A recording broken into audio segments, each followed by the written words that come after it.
अस्सलाम वालेकुम प्यारे बच्चों। आज हमारी कहानी का मौजू है 3 बदसूरत औरतें।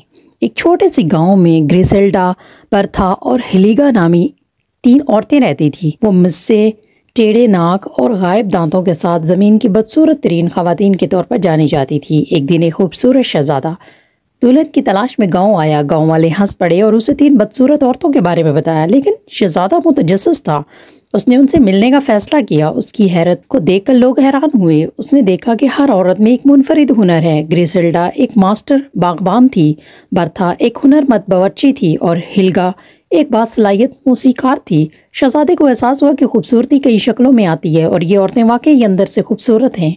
उसने इनसे एक अजीम शान पार्टी में शामिल होने के लिए कहा और जहाँ पर उन्होंने अपनी सलाहियतें सबके सामने जाहिर की और सबको हैरान कर दिया। शहजादे ने ग्रिसेल्डा, बर्था और हिल्गा को अपनी मलका बनाने के लिए चुन लिया। वो खुशी खुशी ज़िंदगी गुजार रही। गाँव वालों ने सीखा कि हकीकी खूबसूरती अंदर से आती है और हर कोई चमकने के मौके का मुस्तहिक होता है। जी बच्चों, कैसी लगी आपको मेरी कहानी? अगर आपको मेरी वीडियो अच्छी लगी हो तो प्लीज़ मेरे चैनल को सब्सक्राइब कीजिए, मेरी वीडियो को लाइक और शेयर कीजिए। शुक्रिया।